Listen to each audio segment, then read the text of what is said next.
வணக்கம். இப்ப வந்து எக் 65 எப்படி செய்யலாம் வாங்க பார்க்கலாம். சூப்பர் டேஸ்டா இருக்கும். 2 முட்டையை அவிச்சு எடுத்திருக்கேன். ஃபர்ஸ்ட் எண்ணெய் காய வச்சிடலாம்.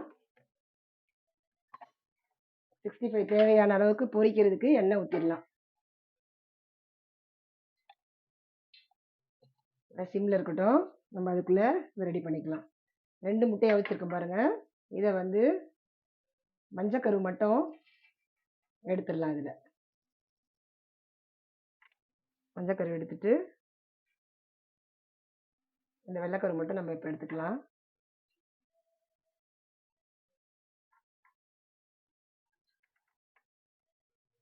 இது வந்து நம்ம சைடிஷ்கா நம்ம வந்து சைடிஷ் வந்து எதுக்கு வேணா வச்சு சாப்பிட்டுக்கலாம். எப்பவுமே எக்கு வந்து நம்ம சைடிஷ்க்கு எதுக்கு வேணா யூஸ் பண்ணிக்கலாம். அது மாதிரி இது 65 நம்ம வந்து சூப்பரா இதை வந்து நல்லா அப்படி கையில வந்து அப்படியே உதிரியா பண்ணிக்கலாம்.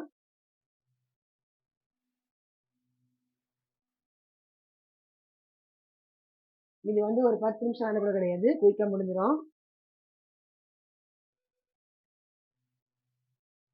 இப்படி நல்லா இது வந்து மசாலாவும் நமக்கு வந்து 65க்கு எப்பயும் போடுற மசாலா தான் நம்ம யூஸ் பண்ணுறோம். நான் வந்து வெங்காயம் யூஸ் பண்ணல. வெங்காயம் யூஸ் பண்ணாமல் 65னால வெங்காயம் தேவையில்லை. நம்ம கட்லெட்டு வேற ஏதாவது நம்ம பண்ணுறதுக்கு தான் வெங்காயம் தேவைப்படும். நான் பச்சை மிளகாய் மட்டும் ஒன்று சேர்த்துக்கிறேன். அது வந்து காரத்துக்காக. உங்களுக்கு தேவையில்லைன்னா நீங்கள் பச்சை மிளகாய் சேர்க்க தேவையில்லை. இப்போ வந்து இதை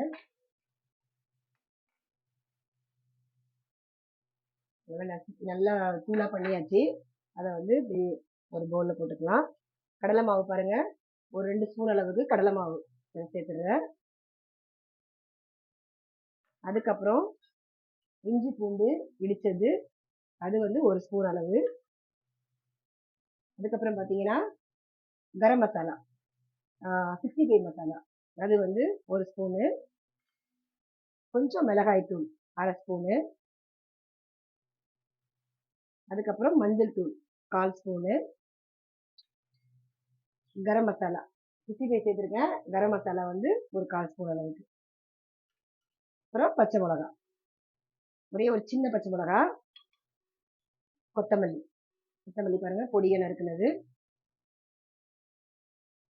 இப்போ வந்து அதை நல்லா மிக்ஸ் பண்ணிடுவோம். நல்லா மிக்ஸ் பண்ணிடுவோம். ரொம்ப தண்ணி விட்டு குழ குழன்னு ரொம்ப பசியக்கூடாது.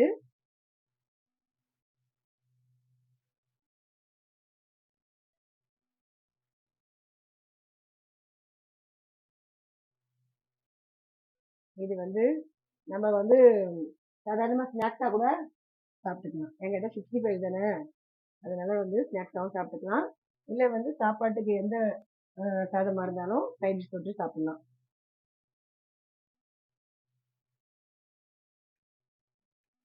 இது பாருங்க, இதுக்கு வந்து நம்ம அதில் உள்ள அந்த முட்டையில் உள்ள ஈரப்பதமே போதும், தண்ணி தேவையில்லை. நிறைய கடலை மாவு சேர்க்கறதா இருந்தால் தண்ணி தேவைப்படுதா கொஞ்சமாக தெளிச்சிக்கலாம், இல்லைன்னா தேவையில்லை. இது பாருங்க கரெக்டாக இருக்கு பாருங்க.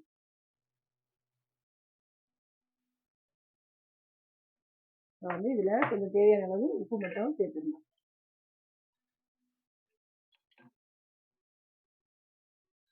உப்பு மட்டும் கரெக்டாக தேவையான அளவு கொஞ்சமாக சேர்த்துடுவேன். இதெல்லாம் நல்லா காஞ்சிருச்சு.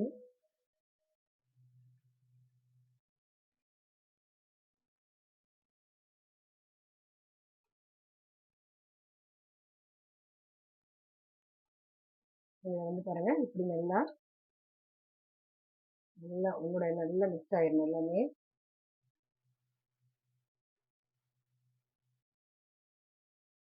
இப்போ இதில் முட்டை இருக்கிறதே தெரியல பாருங்க, அந்த அளவுக்கு நல்லா மிக்ஸ் ஆயிடுச்சு.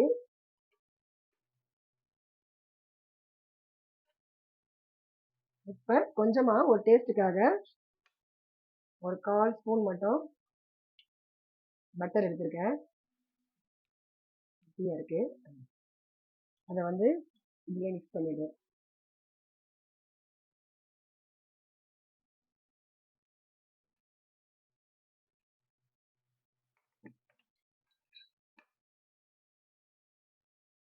அது நல்லா சேர்த்தாச்சு.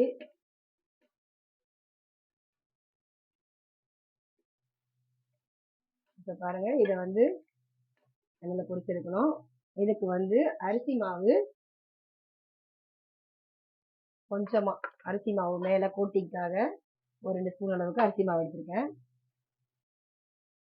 வந்து இது வந்து உங்களுக்கு சின்ன சின்ன சைஸ், நீங்க வந்து அதில் போட்டு ஏற்கனவே எல்லாம் வெந்தது, அதனால வந்து லேசாக ஸ்டிம்ல வச்சு வேக வச்சா போதும். அரிசி மாவு வந்து கோட்டிங்காக லைட்டாக பரட்டி எடுத்துக்குவோம்.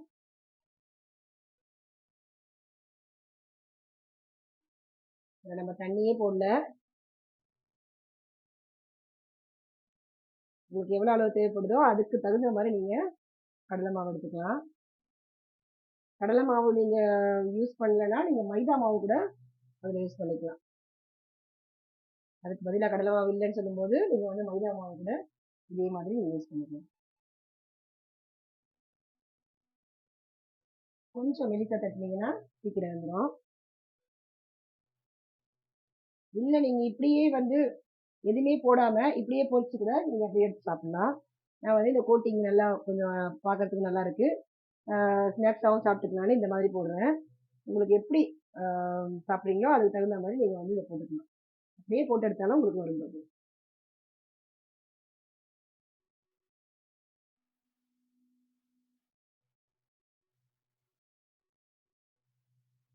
கொஞ்சம் மெலிசா பண்ணீங்கன்னா சீக்கிரம் தட்டி எடுத்துடலாம்.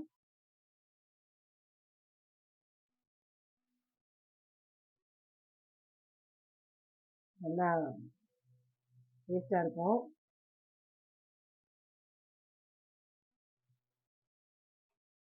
இப்போ நம்மளுக்கு சட்டுன்னு ஒரு சாம்பார் சாதம் இருக்குது, சைடிஷ் தொட்டு சாப்பிட்லாம் அப்படின்னு நினைக்கிறப்ப டக்குனு இதை யூஸ் பண்ணிக்கோங்க. நாங்களும் அதான் யூஸ் பண்ணுவோம்.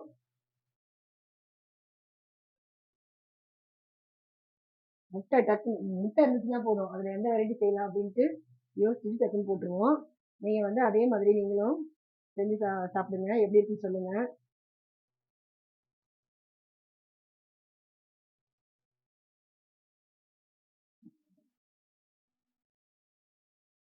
முட்டையில் வந்து நம்ம நிறைய வெரைட்டி செய்யலாம். நம்ம வந்து அதில் கலக்கிற பொருள் வந்து எப்படி இருக்குது, நல்லா டேஸ்ட்டாக இருக்குமா அப்படின்னு பார்த்து செஞ்சீங்கன்னா நீங்கள் எந்த பொருள் வேணால், அந்த காய்கறிங்க மற்றபடி வேறு ஏதாவது முட்டையோட சேர்த்து சிக்கனு இதெல்லாம் நீங்கள் சேர்க்கும்போது நல்ல டேஸ்ட் வருமா அப்படின்னு பார்த்து சேர்த்தீங்கன்னா நல்லா சூப்பராக இருக்கும். அதுக்கு தகுந்த மாதிரி டிஷ்ஷு செய்யணும். முடிஞ்சிச்சு.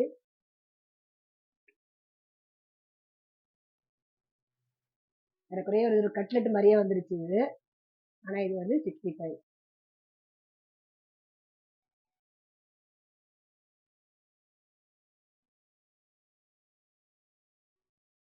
நல்லாவே காய்ஞ்சிருச்சு.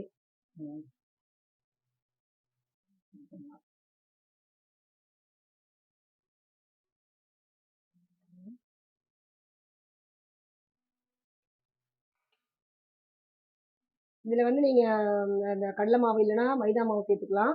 அது கூட நீங்கள் வந்து மிக்ஸ் பண்ணணும்னு நினச்சிங்கன்னா, இன்னும் கொஞ்சம் கூட வரணும், முட்டை ஒரு 2 முட்டை இருக்குது, இன்னும் கொஞ்சம் சேர்த்து பண்ணலான்னு நினைக்கும்போது ஒரே ஒரு உருளைக்கிழங்கு சேர்த்துக்குங்க, நல்லாயிருக்கும்.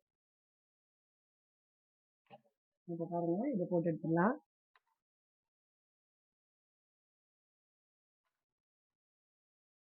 நல்லா காஞ்சிச்சு. நல்லா சிம்ல வச்சுக்கலாம், தீஞ்சு போயிருமா வந்துருங்க. அது வேறு இது பாருங்க,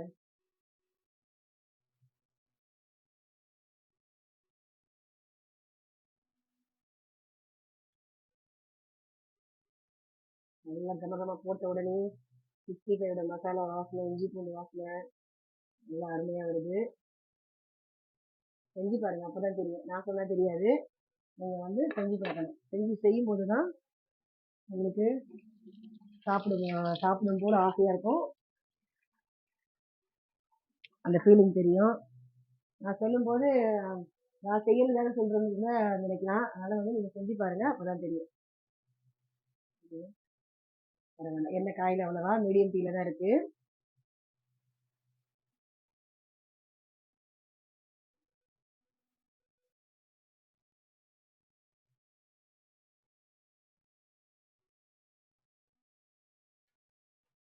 பாருங்க இது வந்து நம்மக்கிட்ட இருக்கிற பொருள் வச்சு குயிக்காக எவ்வளோ சீக்கிரம் முடிச்சிடும் பாருங்க. முட்டையை மட்டும் வேக வச்சிடணும், அவ்வளோதான்.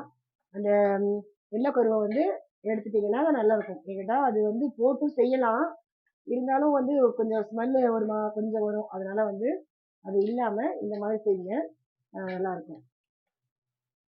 அது போட்டு ஸ்மெல் நல்லா முட்டை இதெல்லாம் பார்க்காம சாப்பிட்றவங்களுக்கு, ஸ்மெல் பார்க்காம நல்லா சாப்பிட்றவங்களுக்குலாம் ஒன்றும் பிரச்சனை இல்லை, சாப்பிடணும். இருந்தாலும் குழந்தைங்களுக்கு வந்து வெள்ளைக்கரு தான் கொடுக்கணும்னு சொல்லுவாங்க நிறையா.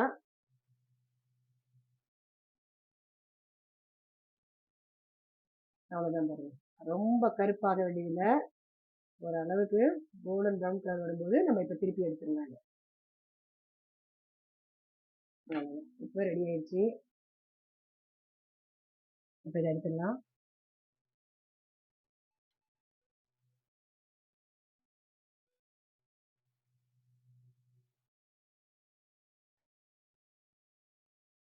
ஸ்டவ் ஆஃப் பண்ணிடுறேன்.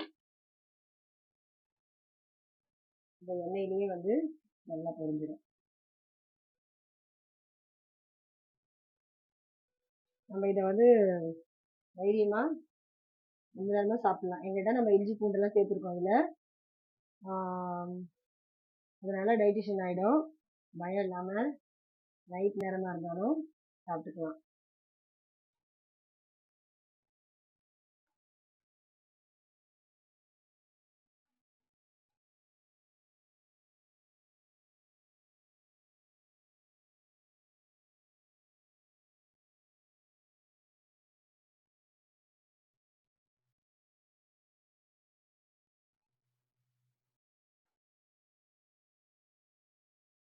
பாருங்க, சூப்பராக ரெடி ஆயிடுச்சு எக் 65. எப்படி இருக்குன்னு செஞ்சு பாருங்கள். நாளைக்கு பார்க்கலாம். பாய்.